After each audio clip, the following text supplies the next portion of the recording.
জয় শ্রীকৃষ্ণ, রাধে রাধে। নমস্কার বন্ধুরা, সনাতনী পম্পা ইউটিউব চ্যানেলে আপনাদের সকলকে জানাই স্বাগত। আশা করি আপনারা সকলেই ঈশ্বরের কৃপায় ভালো আছেন, সুস্থ আছেন। বন্ধুরা, এবছর 2024 সালে এই মহালয়ার দিন ঘটতে চলেছে এই বছরের শেষ সূর্যগ্রহণ। ফলে মহালয়া এবং সূর্যগ্রহণ মিলিয়ে এই দিন বছরে সর্বশক্তিশালী দিনে পরিণত হয়েছে। আর তার ফলে বন্ধুরা, এই দিনে আমাদের সামান্য কিছু ভুল কিন্তু জীবনে চরম দুর্ভাগ্য ডাকতে পারে। তাই কবে এবং কখন থেকে শুরু হচ্ছে এই বছরের সূর্যগ্রহণ এবং এই দিনে আপনারা কি কি কার্য করবেন এবং কি কি কার্য আমাদের এই দিনে ভুল করেও করতে নেই। বাড়িতে এই দিনে আপনারা পুজো অর্চনা দিতে পারবেন। তুলসী পাতা কি এই দিনে আপনারা চয়ন করতে পারবেন।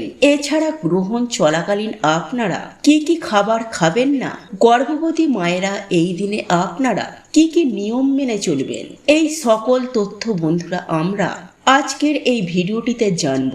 এছাড়াও আয় উন্নতি বৃদ্ধি করতে আপনারা কোন কাজগুলি করবেন জানতে বন্ধুরা ভিডিওটি অবশ্যই পুরো দেখুন এবং ভিডিওটি বন্ধুরা আপনারা একটি লাইক করে কমেন্টে আপনারা বলুন জয় মা দুর্গার জয়, জয় মা দুর্গা। বন্ধুরা, এবছর 2024 সালে এই সূর্যগ্রহণ এবং মহালয়া শুরু হচ্ছে আগামী 2রা অক্টোবর বুধবার এবং এই সূর্যগ্রহণ শুরু হচ্ছে আগামী 2রা অক্টোবর বুধবার রাত 9টা 13 মিনিট থেকে মধ্যরাত্রি 3টে 17 মিনিট পর্যন্ত।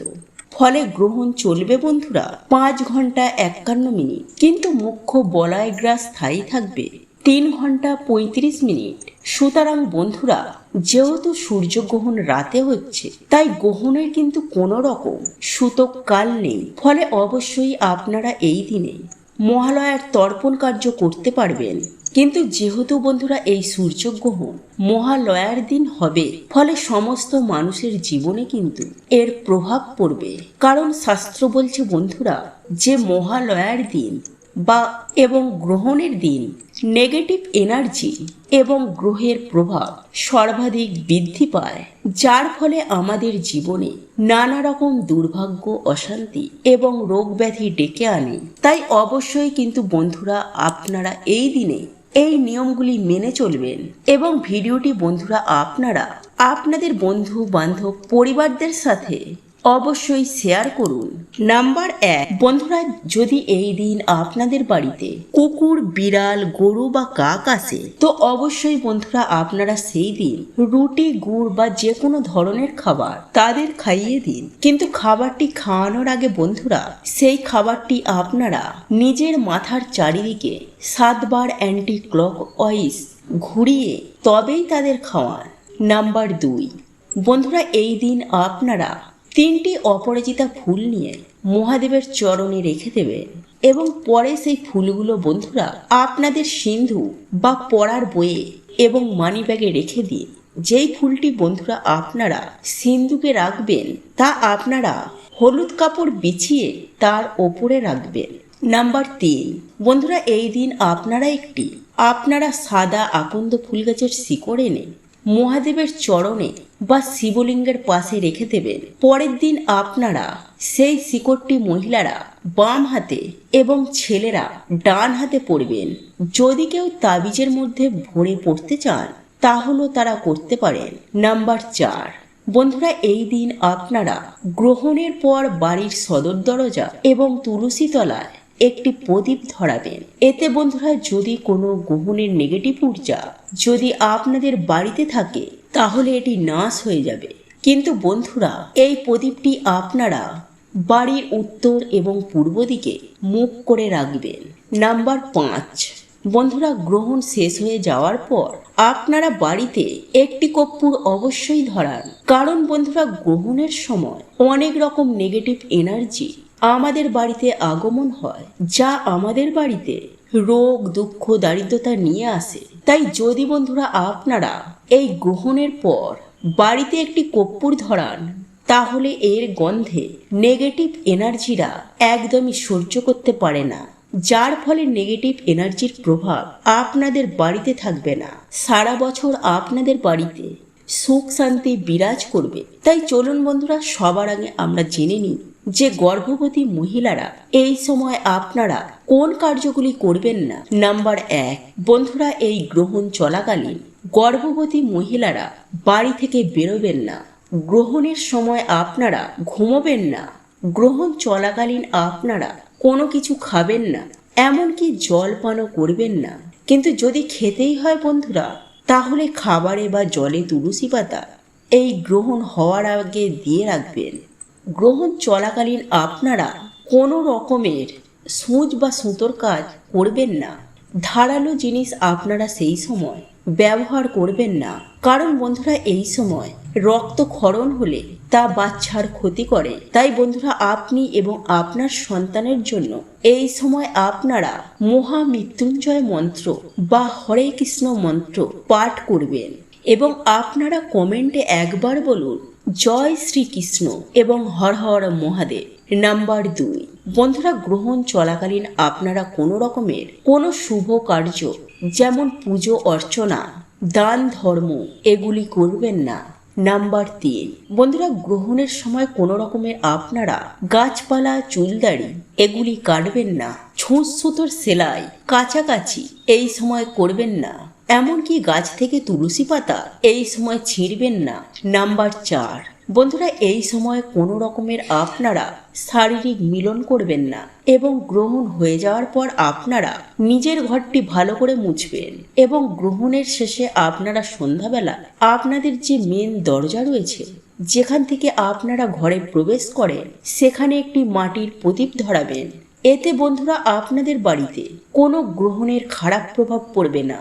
নাম্বার 5, বন্ধুরা, এই গ্রহণের দিন আপনারা আমিষ এবং কোনো রকমের মদ্যপান করবেন না, মানে তামসিক ভোজন সেই দিন আপনারা খাবেন না। বিশেষ করে এই গ্রহণের সময় বন্ধুরা, এই পবিত্র আশ্বিন মাসে ভুলেও এই 4টি জিনিস কাউকে দেবেন না, আর কেউ দিলে নেবেন না, নইলে কিন্তু সর্বনাশ হতে পারে। তাই আজকের ভিডিওটিতে এমনই 4টি জিনিসের কথা বলবো, তা যদি আপনি দান করে দেন বা কেউ দিলে নিয়ে নেন, তাহলে এতে আপনার পরিবারের ওপর সংকট আসতে পারে। বন্ধুরা, এই আশ্বিন মাস মা দুর্গার মাস, আর কিছু দিনের মধ্যে মা আসছেন, আর এর থেকে ভালো খবর আর কি হতে পারে, তাই না? গরিব বড়লোক যেই হোক না কেন, মা আসার আনন্দে সবাই উৎসাহিত হয়ে ওঠে। তাই বন্ধুরা, এই আশ্বিন মাসে ভুলেও এমন কিছু ভুল করবেন না যাতে এর প্রভাব আপনার পরিবারের ওপর পড়ে। তো নমস্কার বন্ধুরা, আমি সনাতনী পম্পা, আর আমাদের চ্যানেলে আপনাদের স্বাগত। তার আগে বন্ধুরা, ভিডিওটিতে একটি লাইক করে কমেন্টে হর হর মহাদেব ও জয় শ্রীকৃষ্ণ রাধে রাধে অবশ্যই লিখুন। বন্ধুরা, একটা বাড়ি তখনই প্রসন্ন থাকে যখন সেই বাড়িতে আর্থিক সমস্যা এবং কোনো অসুখ বিসুখ না থাকে, যখন সবাই মিলেমিশে আনন্দে থাকে। তাই প্রত্যেক বছর যখন মা আসেন, তখন আমরা মায়ের কাছে প্রার্থনা করি যাতে মা সবাইকে ভালো রাখেন। তাই বন্ধুরা, মা আসার আগে এই জিনিসগুলি দেয়া নেওয়া করবেন না, এতে আপনার পরিবারের ওপর সংকট আসতে পারে। তো চলুন বন্ধুরা, এইবার আমরা জেনে নিই কি সেই জিনিসগুলো। নাম্বার 1, চাল। বন্ধুরা, ভুলেও আশ্বিন মাসে সূর্যাস্তের পর কখনো চাল দান করবেন না, আর কারোর কাছ থেকে নেবেন না। যদি দিতেই হয় তাহলে আপনারা দিনের বেলায় দেবেন, আর যদি আপনারা সন্ধ্যাবেলায় এমনটা করে ফেলেন তো মা লক্ষ্মী আপনার ওপর রুষ্ট হতে পারেন, আর এতে আপনার পরিবার পুরো ছাড়খাড় হয়ে যেতে পারে। নাম্বার 2, ঝাঁটা। বন্ধুরা, আমরা সকলেই জানি যে ঝাঁটা মা লক্ষ্মীর প্রতিরূপ মানা হয়। শাস্ত্রমতে ঝাড়ু দান করা খুবই অশুভ কার্য, কারণ ঝাঁটা আমাদের বাড়ির নেগেটিভ শক্তি বা অশুভ শক্তিকে দূর করে। ঝাঁটা অলক্ষ্মীকে দূর করে মা লক্ষ্মীকে স্বাগত জানায়। তাই যে বাড়িতে ঝাড়ু দান করা হয় সেই বাড়িতে অলক্ষ্মী প্রবেশ করে যায়, আর সেই বাড়ি লক্ষ্মীহীন হয়ে যায়। তাই ভুলেও বন্ধুরা ঝাঁটা দান করবেন না। নাম্বার 3, বাসি খাবার। বন্ধুরা, ভুলেও এই মাসে বাসি খাবার কাউকে দান করবেন না। হ্যাঁ বন্ধুরা, যদি কোনো ক্ষুধার্ত ব্যক্তি আপনার বাড়িতে খাবার চাইতে আসেন, তো তো তাকে ভুলেও বাসি খাবার দেবেন না, কারণ এই মাসে মা লক্ষ্মী সবার পরীক্ষা নেন। তাই তাকে ভুলে বাসি খাবার না দিয়ে আপনারা গরম টাটকা খাবার দেবেন, কারণ কে বলতে পারে কোন ছলে দেবী মা আপনার পরীক্ষা নিচ্ছিলেন। নাম্বার 4, ব্যবহার করা বস্ত্র।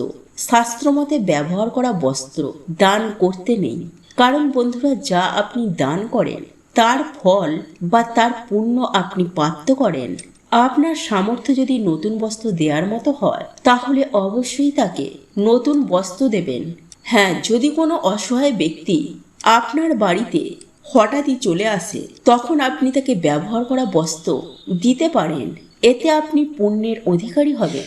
কিন্তু জেনে বুঝে কাউকে কখনো পুরানো বস্ত্র দেওয়া উচিত নয়। তো আজকের বন্ধুরা ভিডিওটি এতটুকুই।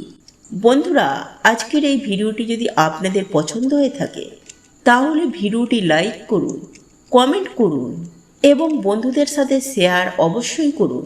মনে রাখবেন, আপনার একটি শেয়ার অনেক মানুষকে উপকৃত করতে পারে।